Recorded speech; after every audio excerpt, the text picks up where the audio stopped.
He thought it was a joke asking the new waitress how she'd take out a rival, but when she looked him dead in the eye and calmly described how she'd collapse an empire from within, step by step the laughter at the table died. And when she asked if he wanted the ribeye medium rare or to keep discussing hypothetical war tactics, the Mafia boss realized the predator wasn't him. Your support keeps stories like this alive. Like, comment, and subscribe, because what happens next will shatter everything you think you know about power and survival. Alright, back to the story. Tell me something, Norman Walton said, not bothering to look up from his glass as he swirled the amber liquid. The rooftop restaurant hummed with low conversation and clinking silverware, the city sprawling 60 floors below like a kingdom he owned. If you had to deal with a rival trying to take your territory, how would you handle them? Laughter erupted around the table. His lieutenants, 3 men in tailored suits with sharp eyes and sharper histories, grinned at each other, waiting for the punchline. Waiting for the waitress to stammer, blush, maybe say something about calling the police that they could mock for the rest of the evening. Ana Mendoza stood perfectly still, tray balanced against her hip. After 6 hours on her feet at Celestine's, this was exactly the kind of customer she'd been trying to avoid. "I'm sorry, sir," she said evenly, her voice professional but her dark eyes unreadable. "That's not really my area of expertise." Norman finally looked up. For half a second he was caught off guard. He'd expected fear, maybe a nervous giggle, downcast eyes, the usual reaction when he toyed with civilians. Instead, he found a composed woman in her late 20s, with an expression that studied him the way a chess player studies a board 3 moves ahead. "It's a hypothetical," he said, tapping his tattooed knuckles against the polished wood. His smile was slow, dangerous. "Humor me. You seem like a smart woman. How would you do it?" Anna's co-workers had warned her about him. Norman Walton, 38, inked hands in a bespoke suit, the kind of man who controlled entire neighborhoods through fear and influence. "Honestly," she met his gaze directly, "I wouldn't use violence. Too messy, too traceable. I'd study their operation first, cash flow, supply chains, who they trust. Then I'd introduce contradictions, small inconsistencies in their accounting, anonymous tips suggesting internal theft. I'd make them suspect each other, turn their loyalty into paranoia. Within 3 months, they'd collapse from the inside without ever knowing you touched them." The laughter died instantly. Norman's smile froze. He leaned forward, candlelight catching the crown inked across his knuckles. "That's surprisingly specific." "You asked for my opinion," Anna said calmly. "Now, about your actual order." "Wait," Norman raised one hand. "Explain the contradiction strategy. Why would that work?" Anna glanced toward her other tables. "I really should. They can wait." Norman gestured to the empty chair. "Sit. 5 minutes. I could lose my job." Norman turned toward the manager hovering near the bar. "Vincent, I'm borrowing your waitress for a consultation. Any problems?" Vincent's face went pale. "Of course not, Mr. Walton." Anna reluctantly sat, pulse hammering. "This is inappropriate." "So, was your answer about psychological warfare tactics?" Norman tilted his head. "Where did that come from? Does it matter?" Anna straightened the silverware. "You asked a question. I answered it." Norman laughed, genuine, surprised. "But the part about asset extraction and supply chain analysis, that's operational thinking, the kind that gets people killed." Anna's voice stayed quiet but precise. "Anyone with pattern recognition can see how operations function. You isolate dependencies, identify failure points, exploit trust networks. Same principles in business, politics, warfare. The tactics don't change, just the terminology." The air went cold. "Who are you?" Norman asked. No mockery left. Anna stood abruptly. "Just a waitress with too much time to think, Mr. Walton." She offered a small smile. "Now, did you want the ribeye medium rare?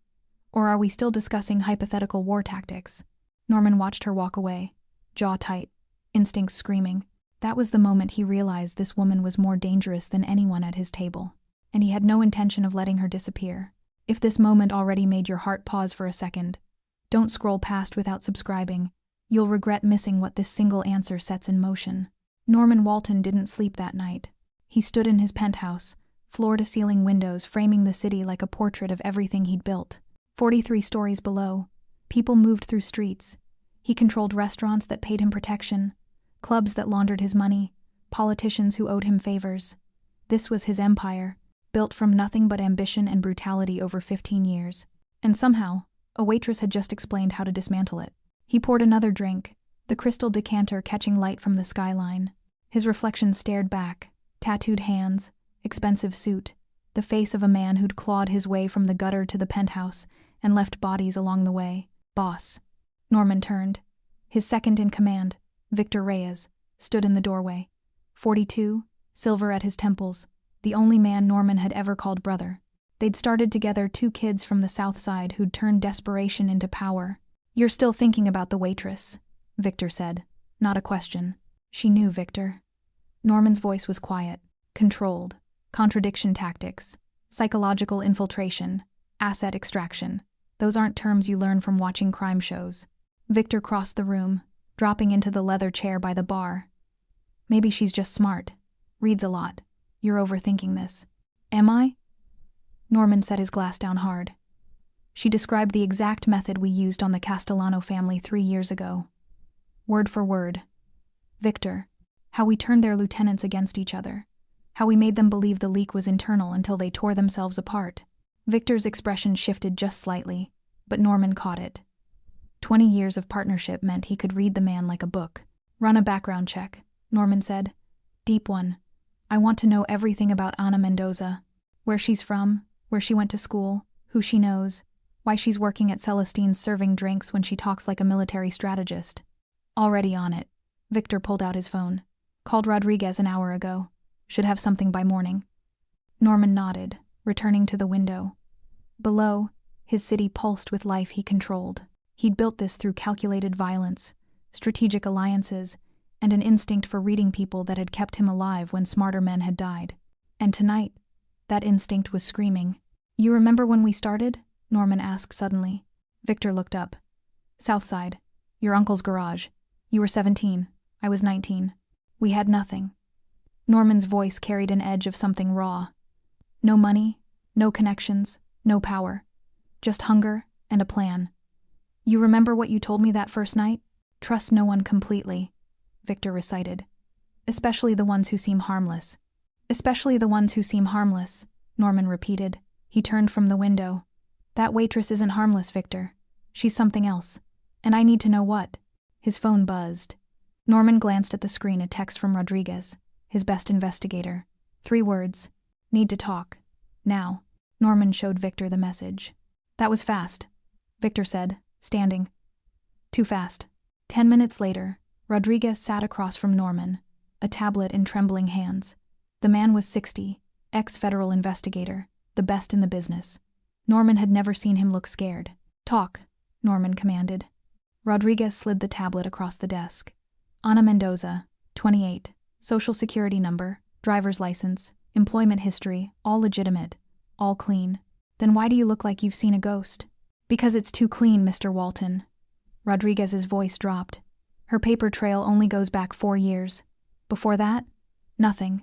No birth certificate, no school records, no medical history. It's like she didn't exist before 2021. And the documents she does have," he pulled up a screen, "they're government quality. The kind of quality you only get from intelligence agencies when they're building cover identities." The room went silent. Victor leaned forward. "You're saying she's a plant? Federal?" "I'm saying she's a ghost," Rodriguez said. "And whoever created her identity had access to resources that don't exist in the civilian world." Norman stared at the tablet screen, at the smiling photo of Ana Mendoza that looked real but might be anything but. "She doesn't exist," he said softly. Rodriguez nodded. "She doesn't exist. If you're hooked by the mystery already, subscribe now, because only real ones stick around when the truth starts getting uncomfortable." Ana Mendoza's hands shook as she unlocked her apartment door. She'd held it together through the rest of her shift, smiling at customers, taking orders, pretending the conversation with Norman Walton hadn't just shattered 4 years of carefully constructed invisibility.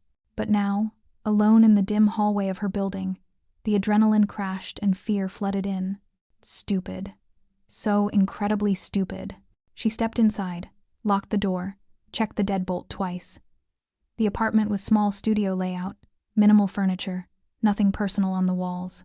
It looked like a place someone was passing through, not living in, because that's exactly what it was. Ana dropped her purse on the counter and stared at her reflection in the darkened window. Same face she'd worn for 4 years, same carefully maintained persona. But tonight, she'd let the mask slip. She moved to the bathroom, turned on the shower to mask any sound, then knelt beside her bed. Her fingers found the loose floorboard, pried it up. Inside, a waterproof case containing $3,000 in cash, 2 passports with different names, and an encrypted flash drive she'd sworn she'd never look at again. The burn phone was there too, fully charged, just like she'd maintained it. For emergencies. This qualified. Anna sat on the edge of her bed, the phone in her hands, debating. 4 years of silence. 4 years of being nobody. Working dead-end jobs. Keeping her head down. 4 years of surviving when everyone else from her unit had died. Her phone, the regular one, buzzed on the nightstand. Unknown number. Her breath caught. She stared at the screen as a text message appeared. Impressive answer tonight. Anna's pulse spiked. She deleted the message immediately, fingers moving on muscle memory. Then she powered down the phone completely, removed the SIM card, snapped it in half. Someone knew. Someone was watching. She stood, pacing the small space, mind racing through protocols she'd tried to forget. Compromise assessment, threat evaluation, exit strategies. The memories came flooding back despite her resistance. 5 years ago. Different name. Different life. Agent Mendoza, you're being assigned to Operation Nightfall. The briefing room. Her unit commander. 6 other operatives. All specialists. All the best. Target. Norman Walton's criminal syndicate. Intelligence suggests international trafficking, money laundering, political corruption at the highest levels. Your mission is deep infiltration. 6 months embedded. Gather evidence. Identify key players. Map the network. She'd studied Norman's file for weeks. Ruthless, intelligent, dangerous. A man who'd built an empire from nothing and maintained it through calculated violence and strategic alliances. This is a volunteer mission, the commander had said. High risk, no backup once you're inserted. Anyone uncomfortable can walk away now. No one had walked away. 3 months into the operation, they'd gotten close. Too close. Someone had betrayed them, fed information to the very people they were investigating. The ambush came at midnight, safe house compromised, 6 operatives dead within minutes. Anna had survived only because she'd been off-site, meeting a contact. She'd returned to find her team executed, the safe house burned, and every piece of evidence destroyed. The betrayal had come from inside. Someone with access to their mission parameters, their identities, their locations. Someone in the intelligence community itself. She'd gone dark that night, vanished completely, because if she surfaced, whoever had sold them out would finish the job. Anna's hands were shaking again. She pressed them against her thighs, forcing herself to breathe. 4 years. She'd been invisible for 4 years. Working minimum wage jobs, changing cities twice, never making connections, never standing out. She'd survived by being forgettable. And tonight, she'd forgotten the first rule of survival. Never show them who you really are. Her regular phone powered off. SIM card destroyed sat on the counter like an accusation. Norman Walton knew something was wrong. His instincts were too sharp, his resources too deep. He wouldn't stop digging until he found the truth. And if Norman found her real identity, it wouldn't just be him she'd have to worry about. Whoever had killed her team 5 years ago would come back to finish what they'd started. Anna stood, moving to the window. The city sprawled below. Millions of lights hiding millions of secrets. She'd run once before. She could run again. But this time felt different. This time, she'd seen something in Norman Walton's eyes when she'd answered his question. Not just suspicion. Recognition. Like he'd been searching for something his entire life and had just found it sitting across from him, holding a tray. Anna pressed her forehead against the cool glass, closing her eyes. I never wanted to come back to this world. Her burn phone buzzed once. New message. She didn't need to look to know what it meant. The past had found her, and this time, there was nowhere left to run. Before this story exposes the kind of secrets people die over, hit subscribe. Don't be the one who comes back later, wishing you had been here from the start. Anna saw Norman the moment he walked through Celestine's front entrance. It was only her second shift since that night, and she'd been praying he wouldn't return. But there he was, tailored charcoal suit, tattooed hands, flanked by 2 men who scanned the restaurant like Secret Service agents protecting a president. Her stomach dropped. Vincent, the manager, materialized instantly, all nervous energy and obsequious smiles. Norman said something quiet, and Vincent's eyes shot directly to Anna. He nodded, gesturing toward her section. Of course. Anna finished taking an order from table 7. her hands steady even as her mind raced through exit strategies. The kitchen door was 15 feet away. The staff bathroom had a window. Her car was parked 2 blocks over, keys in her apron, but running now would confirm everything he suspected. Norman sat at the same table as before, the one with the panoramic view of the city, but this time, he was alone. His security stayed near the entrance, watching. Anna approached with her professional smile locked in place. "Good evening, Mr. Walton. Can I start you with something to drink?" "Sit down, Anna. Not a request. A command. I'm working. Vincent already approved your break." Norman gestured to the chair across from him. 15 minutes. That's all I'm asking." Anna glanced toward Vincent, who gave her an encouraging nod that screamed, "Please don't make the dangerous man angry." She sat slowly, hands folded in her lap, every nerve ending on alert. "You've been avoiding me," Norman said. "I work 2 jobs. I'm not avoiding anyone." 2 jobs. Norman pulled out his phone, swiped through something. Celestine's and a coffee shop on 5th Street. Both minimum wage. Both positions you're vastly overqualified for based on the intelligence you demonstrated 3 nights ago. Anna's pulse spiked. He'd been investigating her. "I answered a hypothetical question. That doesn't make me overqualified for anything." "No." Norman leaned forward, and his eyes, dark, intense, calculating, locked onto hers. "But the way you answered does. The terminology, the strategy, the calm precision." He paused. "You weren't guessing, Anna. You were remembering. I read a lot. What you described isn't in books." His voice dropped lower. "It's in classified operational manuals, the kind used by intelligence agencies and special operations units." He tilted his head. "So let me ask you directly. Who are you really?" Anna held his gaze, refusing to flinch. "I'm a waitress who made the mistake of engaging with a customer's bad joke. That's all." "Is it?" Norman slid his phone across the table. Anna looked down. On the screen, her employee file from Celestine's, social security number, address, employment history. All the carefully constructed documentation she'd built 4 years ago. "Impressive paperwork," Norman said quietly. "Very thorough. But here's what's interesting. It only goes back 4 years. Before that, Ana Mendoza didn't exist. No birth certificate. No school records. No medical history. Nothing." He paused. "You're a ghost." Anna's blood went cold, but she kept her expression neutral. "I don't know what you're talking about." "Yes, you do." Norman's voice wasn't angry, it was almost gentle, like he was solving a puzzle he respected. "Someone with significant resources created your identity. Government quality work. The kind that costs 6 figures and requires access to federal databases." He leaned back. "So, either you're running from something, or you're running for something. Which is it?" Anna stood abruptly. "This conversation is over. Anna, I'm not whoever you think I am." Her voice was firm, controlled. "And whatever conspiracy theory you're building, I'm not part of it. I'm just trying to live my life." She turned to walk away, but Norman's next words stopped her cold. "My accountant found discrepancies yesterday. Small ones. Cash flow irregularities across 3 of my businesses. Anonymous tips reaching my people suggesting internal theft." His voice carried across the space between them. "Someone is using the exact contradiction strategy you described.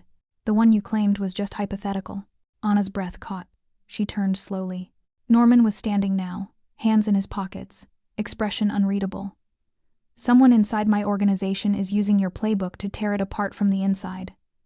He stepped closer. "So, either you're working against me, or someone else knows your methods. Either way, you're the only person who can help me figure out which." Anna stared at him, mind racing. If someone was using her infiltration tactics, the classified methods she'd developed for her unit, that meant only one thing. Whoever had betrayed her team 5 years ago had stolen more than just their locations. They'd stolen her operational manual, and now they were using it. Norman watched understanding dawn in her eyes. "You know something." Anna's voice came out barely above a whisper. "If what you're saying is true, then we both have a problem. Then help me solve it. You don't understand what you're asking. Try me." Anna looked at this man, this criminal, this predator, this person she should never trust. But if her methods were being weaponized against his organization, it meant the traitor from 5 years ago was still active, still operating, still killing, and she was the only one who could recognize the pattern. "One condition," she said quietly. "This stays between us. No one else. Not your lieutenants, not your security. No one. Norman studied her for a long moment, then nodded. Agreed. Then we need to talk, Anna said. Somewhere private. My penthouse. Tonight. 9 o'clock. He handed her a card with an address. Come alone. Anna took the card, knowing she was making a choice that could get her killed. But if she was right about who was behind this, staying silent would get her killed anyway. At least this way, she'd see it coming. Anna stood outside Norman's building at 8:57 p.m., staring up at the glass tower that pierced the night sky. She'd changed 3 times, checked for surveillance twice, and nearly turned back 4 times. The burn phone in her jacket pocket felt like it weighed 1,000 pounds. One call, that's all it would take to disappear again. New city, new name, new life. But her team's faces kept flashing through her mind. 6 people who'd trusted her, followed her lead, died because someone had sold them out. Martinez, Chen, Williams, Foster, Rodriguez, Blake. She whispered their names like a prayer as she entered the lobby. The elevator ride to the 43rd floor felt like ascending to her own execution. When the doors opened directly into Norman's penthouse, he was waiting, no security, no weapons visible, just a man standing by floor-to-ceiling windows with 2 glasses of wine.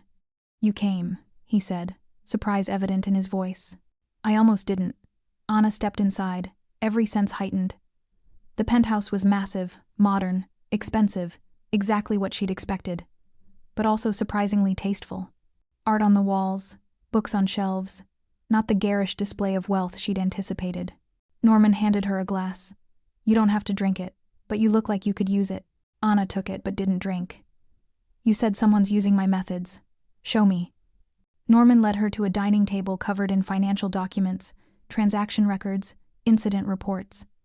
3 weeks ago, discrepancies started appearing in my casino operations. Small amounts, 5,000 here, 10,000 there. Easy to miss. He spread out papers. Then my shipping coordinator received an anonymous email suggesting my warehouse manager was skimming profits.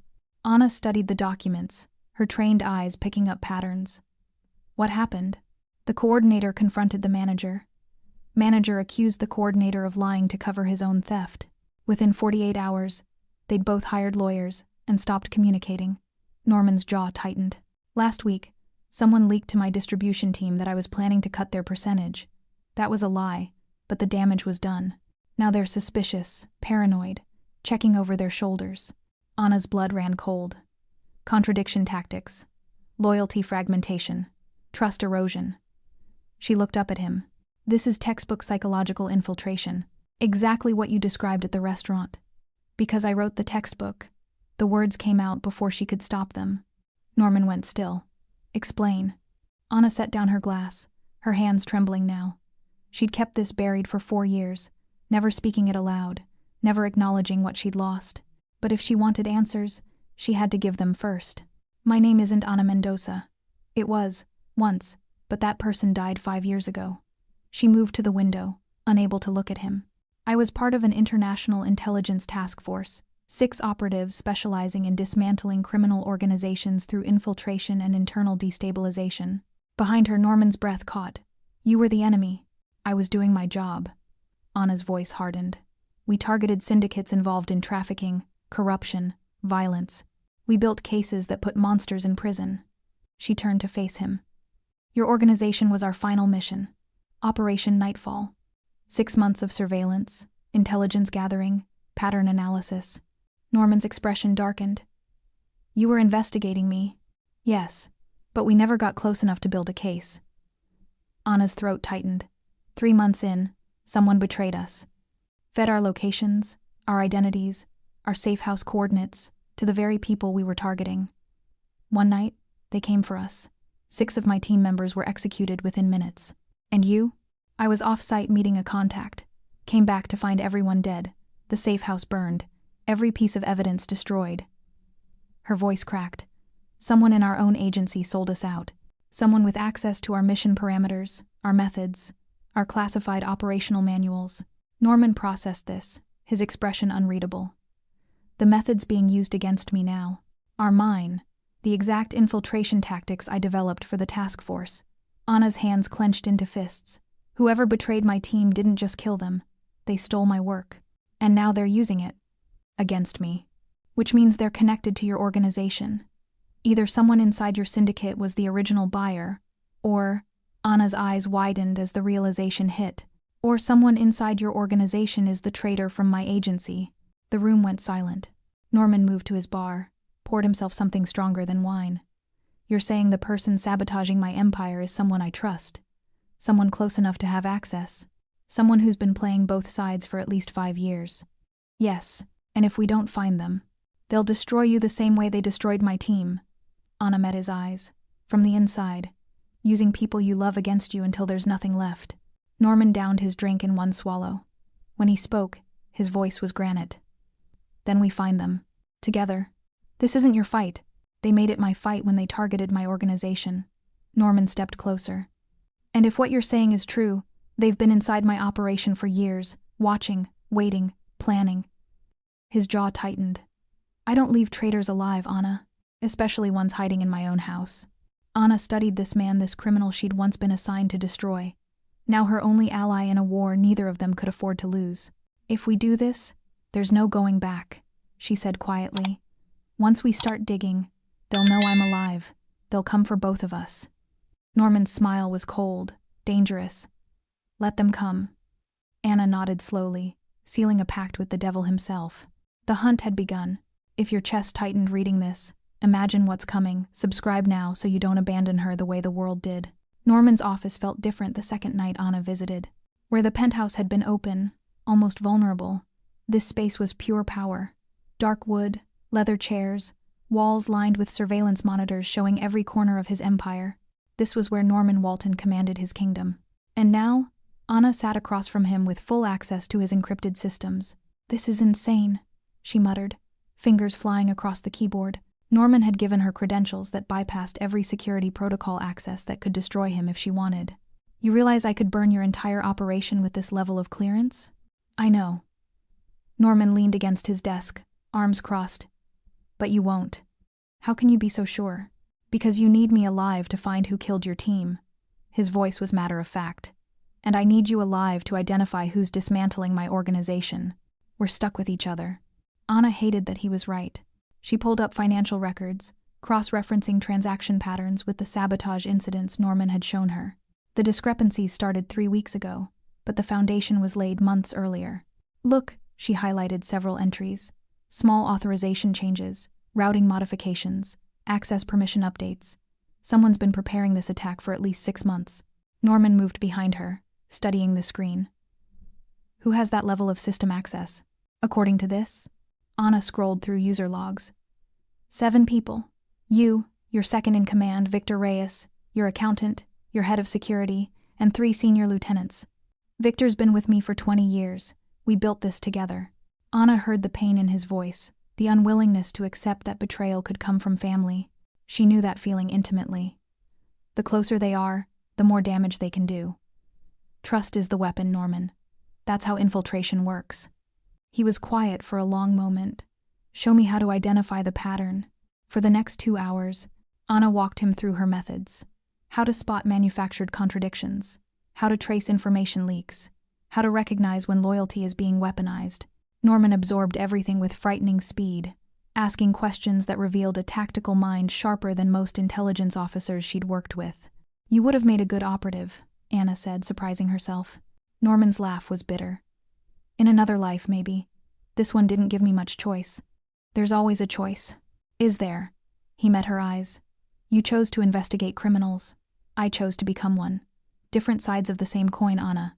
We both deal in power, control, and survival. You just had a badge while you did it. Anna wanted to argue, but couldn't. The line between them was thinner than she'd like to admit. Her fingers froze on the keyboard. Norman, look at this. She pulled up a communication log, encrypted messages routed through a secondary server. Most were mundane business communications, but 3 stood out. Messages sent to an external contact using protocols that matched her old agency's encryption standards. Someone in your organization is communicating with intelligence assets, Anna whispered. Using methods that were classified 5 years ago. Methods only my unit knew. Norman's expression went dark. Can you trace who sent them? Anna's fingers flew across keys, bypassing security layers, following digital breadcrumbs. The encryption was sophisticated, designed to hide the sender's identity. But whoever had set it up had made one mistake. They'd used a routing signature, Anna recognized. Because she'd designed it. The messages originated from. Anna's voice trailed off as the username appeared on screen. Her blood turned to ice. Victor Reyes's terminal. Norman stepped back like he'd been physically struck. No, that's not possible. The logs don't lie. Victor wouldn't. Norman's hands clenched into fists. He's my brother, Anna. We've been through everything together. He saved my life more times than I can count. Anna understood his denial. She'd felt the same when she'd realized someone in her own unit had been the leak. The best traitors are the ones you'd never suspect. The ones close enough to know your weaknesses. Close enough to destroy you from within. Norman turned away, struggling to process. When he spoke, his voice was raw. If Victor's the traitor, then everything 20 years of trust, of loyalty, of brotherhood, was a lie. Not necessarily, Anna said quietly. Betrayal isn't always about the whole relationship. Sometimes people are compromised, coerced, blackmailed. We need more proof before we... Her phone buzzed. Then Norman's. Simultaneously, they both looked down at their screens. Anna's message was from an unknown number, displayed in the same font as the threatening text from days ago. Stop digging. Agent Mendoza. You won't survive a second time. Norman's message was simpler, colder. I know she's with you. End this now, or you both die. Anna's hands shook as she showed Norman her screen. They know I'm alive. They know we're working together. The breach came from inside this system, Norman said, voice deadly calm. From someone monitoring my access logs. He pulled up security footage, scanning through feeds. Someone who knows you're here right now. Anna stood, every instinct screaming danger. We need to leave. If they know we're onto them. The lights went out. Emergency power kicked in, bathing the office in red.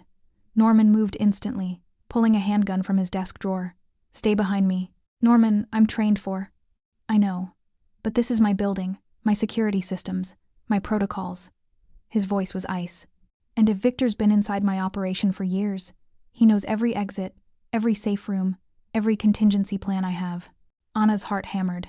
Then we're trapped. Not yet. Norman moved to a bookshelf, pressed a hidden panel. A door slid open, revealing a narrow stairwell. Service passage. Only 3 people know it exists. Me, my architect, and Victor, Anna finished. Norman's jaw tightened. Then we go down fighting. They descended into darkness, the sound of footsteps echoing somewhere above them. The hunter had become the hunted, and the person hunting them had been family all along. Anna's apartment had never felt safe, but Norman's presence made it feel like a fortress under siege.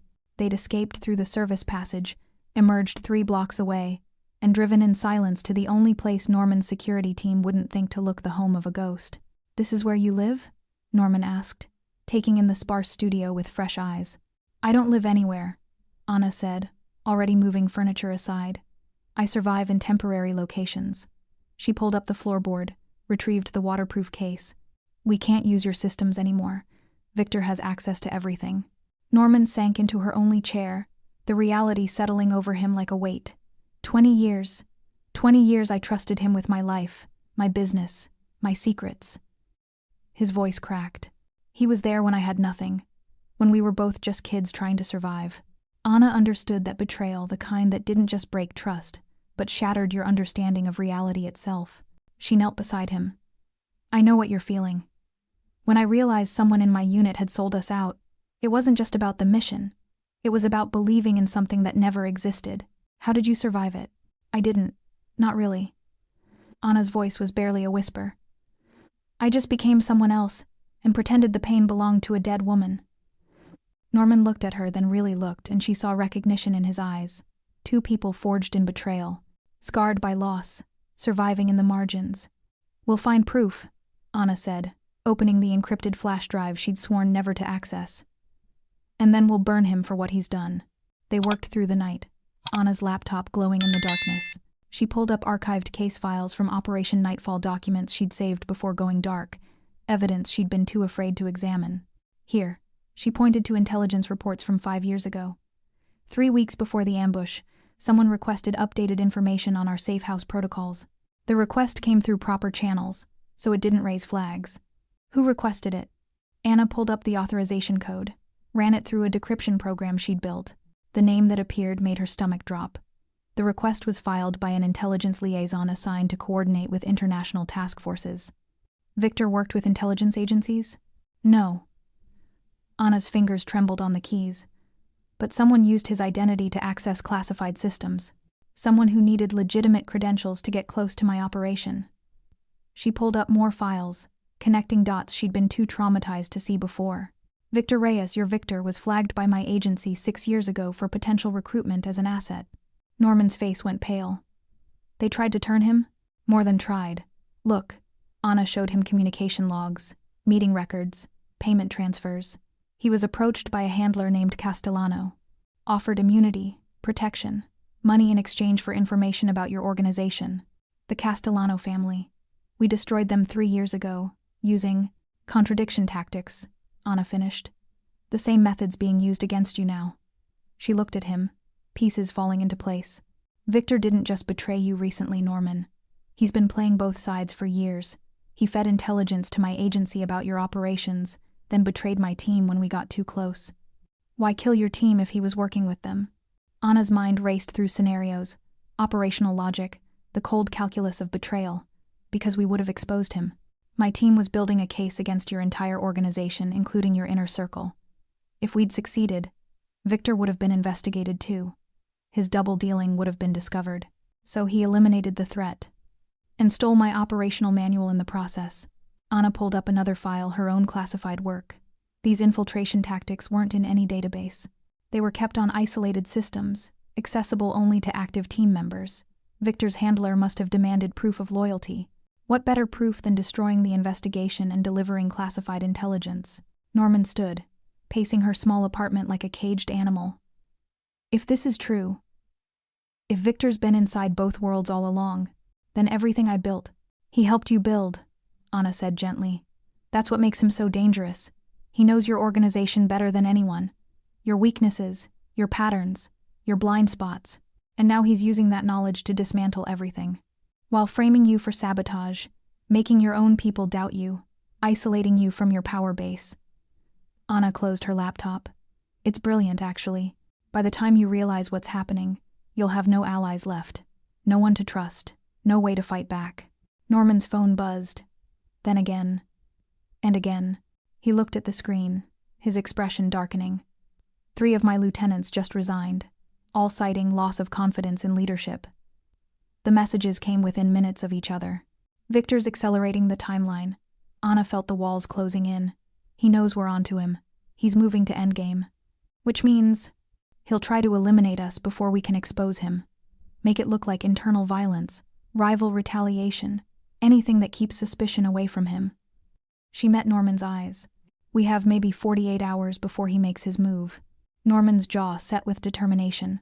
Then we move first. We need proof, irrefutable evidence, something that can't be explained away or buried. How do we get it if we can't access my systems? Anna smiled grimly. We set a trap. Give Victor what he wants, make him think he's won. And when he moves to finish this, we'll be recording everything. You're talking about bait. I'm talking about survival. Anna pulled out her burn phone. I have one contact left from my old life. Someone who owes me a favor. If I can get surveillance equipment, recording devices, digital forensics tools, we can catch him in the act, Norman finished. It's dangerous. If Victor suspects we're setting him up, then we die either way. Norman's eyes held hers. At least this way, we die fighting. Anna nodded, making the call she'd sworn she'd never make. As the phone rang, she realized something had shifted between her and Norman. They weren't just allies anymore. They were soldiers in the same war, bound by shared trauma and a desperate need for justice. The line connected. A familiar voice answered. This is Mendoza, Anna said quietly. I need your help. And I need you to trust me, one more time. The voice on the other end was silent for a long moment. Then, tell me what you need. Anna began outlining the plan, knowing that in 48 hours, this would either end with Victor exposed and her team avenged, or with both her and Norman dead in a war they never should have survived. But at least this time, she wouldn't die alone. The surveillance equipment arrived in an unmarked case at 3 a.m. Anna's contact, a former tech specialist from her unit, who'd survived by disappearing into private security, had come through. Micro cameras, audio recording devices, digital forensics trackers, everything they needed to catch Victor in the act. "This is military grade," Norman said, examining a camera no bigger than a shirt button. "Your friend doesn't mess around." "She's not my friend. She's someone who understands what it means to be betrayed by your own." Anna carefully packed the equipment into a nondescript bag. "The plan is simple. You call Victor, tell him you've reconsidered everything, that you think you're being paranoid, that the stress is making you see conspiracies where there aren't any. He won't believe that. He doesn't have to believe it completely. He just has to believe enough to feel safe. Safe people make mistakes." Anna handed Norman a tiny recording device. "Wear this. Get him talking. Ask about the old days, about loyalty, about trust. Make him comfortable. And then you tell him about me. Tell him you discovered a woman asking questions, someone who might be connected to the sabotage. Tell him you have her location." Norman's eyes widened. "You're making yourself bait." "I'm making myself irresistible," Anna corrected. "Victor thinks I died 5 years ago. When you tell him I'm alive, he'll have no choice but to act. He can't risk me exposing what he did. This is insane. If he comes for you, you'll be there. With backup, with evidence, with everything we need to end this." Anna's voice was steel. "This is the only way, Norman." He stared at her for a long moment, something shifting in his expression. "You're willing to die to catch him?" "I'm willing to risk dying to avenge my team." She met his eyes. "There's a difference." Norman made the call at dawn, his voice perfectly calibrated, tired, uncertain, vulnerable. Anna listened as he performed the greatest con of his life, feeding Victor exactly what he needed to hear. "I think I've been paranoid, Vic. This business with the waitress. Maybe I'm seeing ghosts." A pause. "Can you come to the penthouse? I need someone I can trust." Anna watched Norman's face as he listened to Victor's response. Concern, reassurance, the voice of a brother offering comfort. It made her sick. 2 hours later, Anna was positioned in Norman's penthouse, hidden in the guest bedroom with a laptop displaying feeds from 6 hidden cameras. Norman had planted them throughout the main room, the office, even the private elevator. Every angle covered. Norman sat in his living room, whiskey in hand, waiting. The elevator chimed. Victor Reyes stepped out, silver at his temples, expensive suit, the face of a man who'd been Norman's brother for 2 decades. Anna watched him embrace Norman, the gesture so natural, so genuine-looking, that for a moment she questioned everything. Then she saw it. The microsecond when Victor's eyes scanned the room, the subtle tension in his shoulders, the way his hand brushed his jacket, where a weapon would be concealed. He was hunting. "You look like hell," Victor said, concerned. "When's the last time you slept?" "Can't sleep when your empire's falling apart." Norman poured 2 glasses. "I keep thinking about what you said years ago. About trust. Trust is everything in this business." "Is it?" Norman's voice carried an edge. "Because lately I've been wondering if I've been trusting the wrong people." Victor's expression flickered just slightly. "What do you mean?" Norman stood, moving to the window. "The sabotage, the leaks, the systematic dismantling of everything we built. Someone inside our organization is using tactics I've never seen before. Professional tactics. Military-grade psychological warfare." "You have a theory about who?" "I do." Norman turned. "There's a woman, Ana Mendoza, works as a waitress at Celestine's. 3 weeks ago, she demonstrated knowledge she shouldn't have. Knowledge about infiltration, destabilization, criminal operations." Ana watched Victor's face on the monitor. His expression remained neutral, but his pupils dilated. His breathing changed. "You think a waitress is behind this?" Victor's laugh was forced. "I think a waitress is a cover." Norman stepped closer. "I ran her background. It's fake, Victor. Professional-grade fake. The kind intelligence agencies use for deep-cover operatives." Victor was quiet for too long. "What are you saying?" "I'm saying I think we have a federal asset in our territory. Someone who survived something they shouldn't have. Someone who's been hiding for years." Norman paused, delivering the kill shot. "I know where she lives." Victor's mask slipped. Just for a second. But Anna caught it.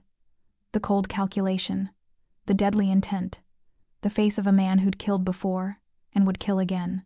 "You're sure about this?" Victor's voice had changed harder, colder.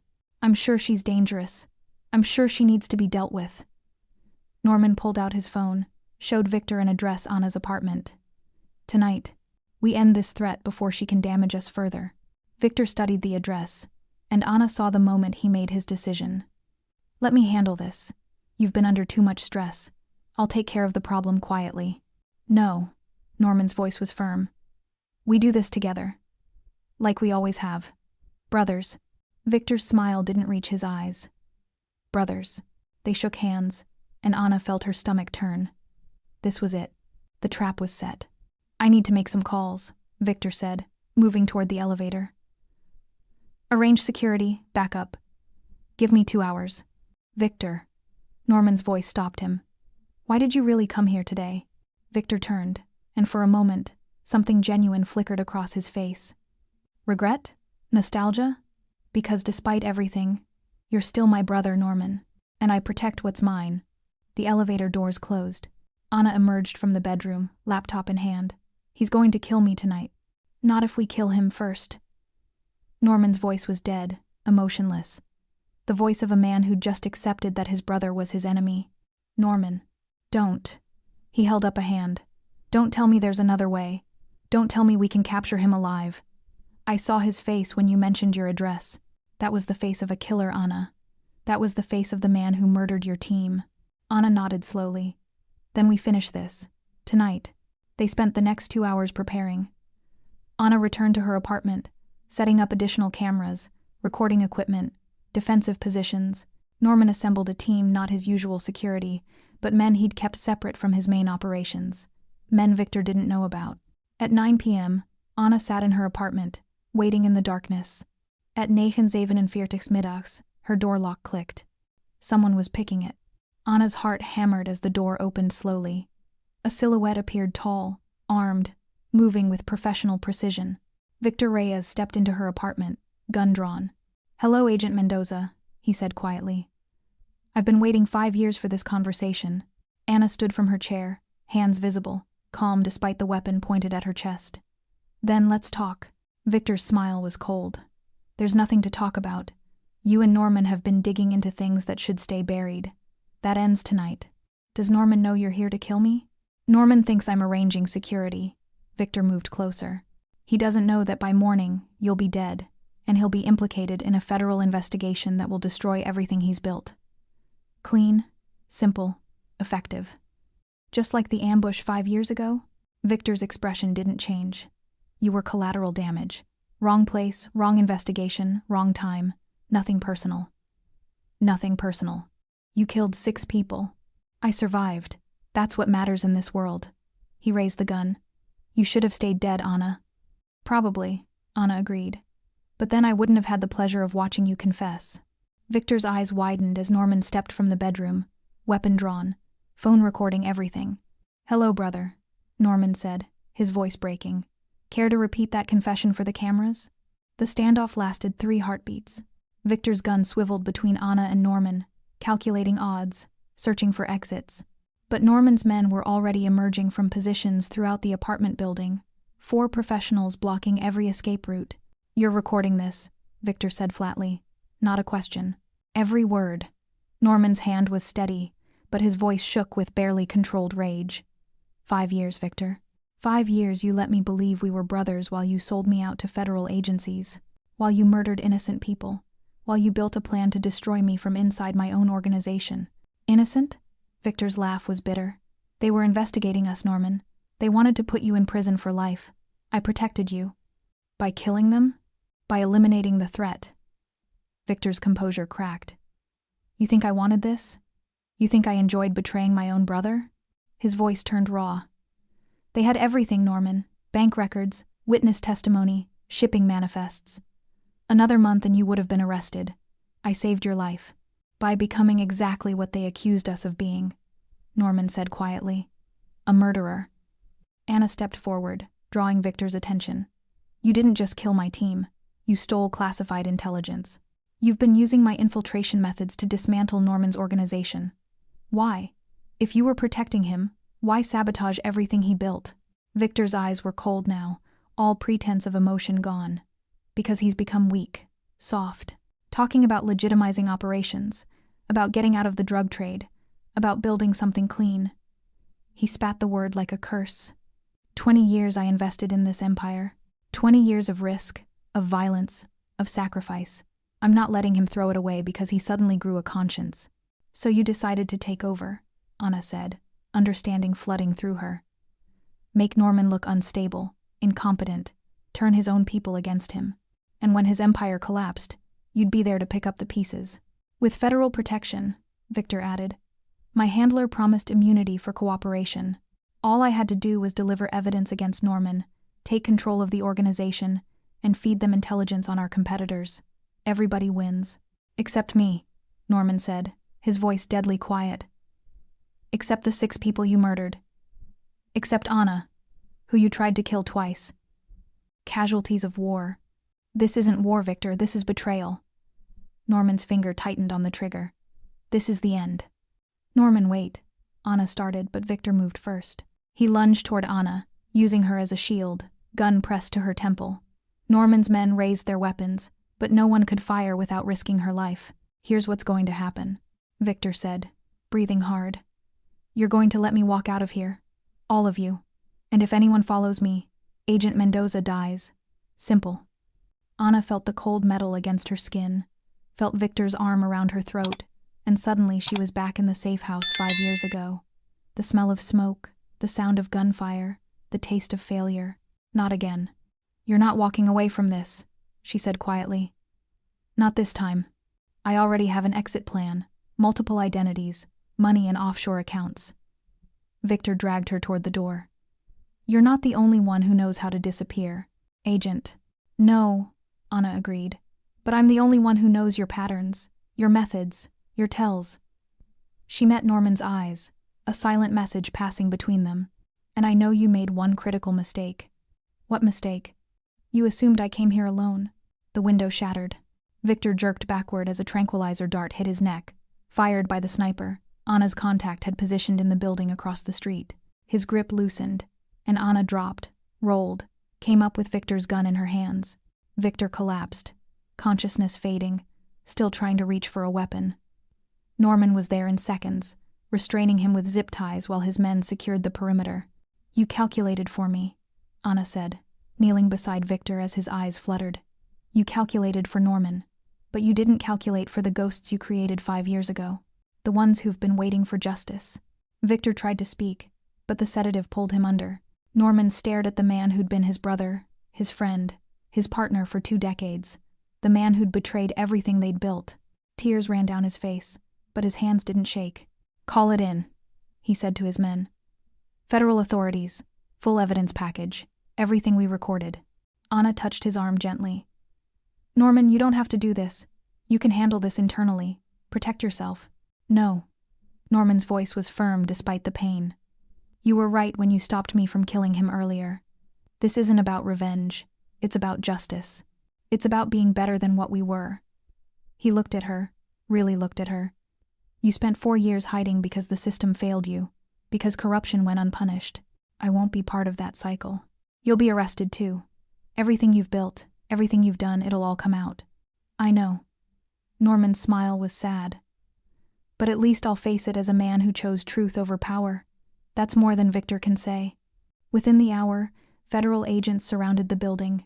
Anna watched as they led Victor away in handcuffs, still groggy, still dangerous, but finally caught, finally stopped. Then they came for Norman. Norman Walton, you're under arrest for racketeering, money laundering, and conspiracy. The lead agent began reading rights, but Norman wasn't listening. He was looking at Anna. Thank you, he mouthed. Anna nodded, throat tight. This man, this criminal, this unlikely ally, had chosen redemption over survival. Had turned himself in rather than let corruption win. As they led him away, Norman spoke loud enough for everyone to hear. I want to make a statement. Full cooperation. Everything I know about my organization, my associates, and the corruption of federal agent Victor Reyes. I want immunity for Anna Mendoza in exchange. She's a victim in this, not a perpetrator. The lead agent looked at Anna, then back at Norman. We'll discuss terms. No discussion. Norman's voice carried the authority of a man who'd commanded an empire. Immunity for her, or you get nothing from me. Those are my terms. The agent hesitated, then nodded reluctantly. We'll see what we can do. As they put Norman in the back of a federal vehicle, he looked at Anna one last time. No words needed, just understanding between two people who'd survived betrayal, found justice, and paid the price for doing what was right. The vehicles pulled away, leaving Anna standing alone in the street. For the first time in 5 years, she wasn't running, wasn't hiding, wasn't someone else. She was just Ana Mendoza, survivor, operative, woman who'd finally avenged her team. And somehow, that was enough. 6 months later, Anna stood outside Celestine's restaurant, keys in hand. The establishment had closed 3 months ago when Vincent retired, unable to handle the notoriety of having employed both a mafia boss and a former federal operative. The building had gone up for sale. Anna had bought it with money from a settlement compensation for the government's failure to protect her unit, for 5 years of her life stolen by corruption and fear. Now, she was transforming it into something new, something meaningful. The sign above the door read, Haven a Second Chance Kitchen. Inside, contractors worked on renovations. The luxury rooftop would become a training kitchen for people rebuilding their lives, former criminals seeking legitimate work, victims of trafficking learning job skills, anyone who needed a genuine second chance. It's beautiful, a voice said behind her. Anna turned to find Sarah Martinez, the tech specialist, who'd provided the surveillance equipment. The only other survivor from Anna's old unit besides herself. She'd come out of hiding when Victor's arrest made the news, when she'd realized it was finally safe. I can't believe you're doing this, Sarah said, embracing her. After everything, you're choosing to stay, to build something here. Someone told me once that running away doesn't heal anything, Anna said, thinking of Norman. It just delays the pain. I'm tired of running, Sarah. I want to build something that matters. They walked through the space together, Anna explaining her vision. Job training programs, mental health resources, legal assistance for people trying to leave criminal lifestyles, a genuine pathway from darkness to light. You're going to need help, Sarah said. Lucky for you, I'm recently unemployed and looking for meaningful work. Anna smiled, feeling hope for the first time in years. Welcome to the team. Her phone buzzed. A message from an unknown number, but she recognized the format prison communication system. Package delivered to your P.O. box. Thought you'd want to see this. N.W. Anna drove to the post office, retrieved a manila envelope with federal prison markings. Inside, a handwritten letter and several newspaper clippings. The clippings detailed Victor's trial found guilty on all counts, sentenced to 30 years in federal prison. His cooperation had led to the arrest of 12 corrupt federal agents, the dismantling of 3 criminal organizations, and the exposure of a conspiracy that had killed dozens of people over a decade. Justice. Finally. But it was Norman's letter that made her hands tremble. Anna, they tell me I'll serve 12 years with good behavior. 12 years to pay for 20 years of choices I'm not proud of. Seems fair. I spend my days working in the prison education program, teaching other inmates about business ethics. The irony isn't lost on me. But maybe that's the point, learning from people who made the worst choices what the right ones look like. I'm also consulting with federal agencies. Turns out, knowing how criminal organizations work makes you valuable when you're willing to dismantle them. I've helped shut down 4 trafficking rings, exposed 2 money laundering operations, and provided intelligence that saved lives. I'm becoming what you wanted me to be, a man who fixes damage instead of causing it. It's harder than I expected. Facing what I've done, who I was, the pain I caused. But it's also freeing. You gave me that freedom, Anna. You showed me that redemption isn't about erasing the past, it's about choosing better in the present. I hear you bought Celestine's. I'm proud of you. Proud that you're building something beautiful from the place where everything changed for both of us. Maybe in 12 years, when I'm released, I can visit, see what you've built, show you what I've become. Until then, I'm just grateful. Grateful you walked into that restaurant. Grateful you answered my stupid question. Grateful you showed me there was another way. Thank you for saving my life by refusing to let me throw it away. Norman. Anna read the letter 3 times, tears streaming down her face. This man, this criminal who'd become an unlikely ally, then a friend, then something she couldn't quite define, had chosen the hardest path possible. Not running, not hiding, but facing his choices and trying to make amends. She folded the letter carefully, placed it in her wallet. A reminder that people could change, that redemption was possible, that sometimes the most unexpected alliances led to the most profound transformations. 2 years later, Haven was thriving. Sarah ran the tech side, teaching digital skills. Anna managed operations and counseling. They'd helped 43 people transition from criminal pasts to legitimate futures. 43 lives rebuilt. 43 second chances. Anna was in her office when her assistant knocked. "Someone here to see you. Says he has an appointment. But I don't see it on the calendar." "Who is it?" "Victor Reyes." Anna's blood went cold. "That's impossible. He's in federal prison." "That's what I thought, but—" Anna was already moving, hand on the pepper spray she still carried, mind racing through protocols. She reached the lobby and stopped dead. The man standing there wasn't Victor. He was younger, mid-20s, with Victor's eyes but softer features, nervous hands, uncertain posture. "My name is David Reyes," he said quietly. "Victor was my father. I know you have no reason to trust me, but I need to talk to you about him. About what he did. About—" his voice broke. "About making things right." Anna studied him, seeing genuine pain in his expression, genuine remorse. "Your father destroyed lives, including mine.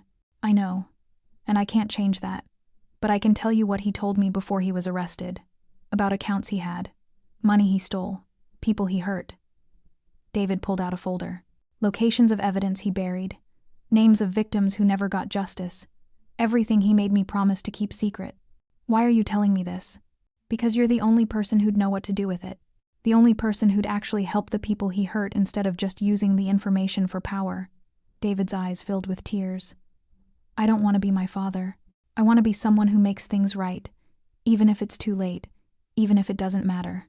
Anna took the folder, opened it, saw lists of names, bank accounts, buried secrets, evidence that could help dozens of victims get restitution, could bring closure to families who'd lost people and never known why. "It matters," Anna said softly. "Redemption always matters, David, even when it comes from the children of the guilty." She hired him that day, put him to work, tracing accounts, contacting victims, helping deliver the justice his father had stolen, watched him transform from a young man drowning in inherited guilt to someone building his own legacy of repair. 3 years after Norman's imprisonment, Anna received another letter. "I'm coming home in 6 months. Early release for cooperation. Wanted you to know, in case you'd rather I stayed away from Seattle. I'll respect whatever boundaries you need." Anna stared at that letter for 3 days before responding. "There's an office here with your name on it, if you want it. No pressure. But if you meant what you said about fixing damage, we could use someone with your skills. We help people leave the life you used to lead. Who better to guide them than someone who walked that path and found another way? The city's different now. You're different. I'm different. Maybe that's enough." Anna. 6 months later, Norman Walton walked out of federal prison at age 43. Reformed, transformed, ready for a second chance. Anna waited outside the gates, keys to his office in her hand. When he saw her, his smile was genuine, earned, the smile of a man who'd paid his debts and found redemption on the other side. "Ready to get to work?" she asked. "Ready to do something that matters," he replied. They drove to Haven together, 2 people forged in betrayal, tempered by justice, united by the belief that redemption was possible for anyone willing to fight for it. The restaurant where everything had changed was now a sanctuary where everything could begin again. And as Anna watched Norman walk through those doors for the first time as a free man choosing purpose over power, she realized something profound. Sometimes the question that changes everything isn't the one someone asks you. It's the one you choose to answer honestly, even when silence would be safer. Norman had asked how she'd handle a rival. She'd answered truthfully, and that single moment of honesty had saved both their lives, ended decades of corruption, and built something beautiful from the ruins of what they'd both lost. "Welcome to Haven," Anna said, offering her hand. Norman took it, his grip firm, his eyes clear. "Let's build something worth believing in." And together, they did. If this story made you feel something even a little, don't walk away without subscribing. Stories like this deserve readers who stay till the end. And if you did make it here, thank you. Your support keeps stories of redemption, second chances, and unlikely alliances alive. Because sometimes the most powerful transformations happen when predators choose to become protectors, when ghosts choose to live again, and when broken people choose to build something beautiful from their scars. If you enjoyed it, you're going to love the next one. It's packed with unexpected turns and heartfelt moments. Click the image on your screen to keep the journey going, and make sure to hit subscribe for more amazing stories. Drop a comment and rate this story from 1 to 10. I can't wait to see what you think.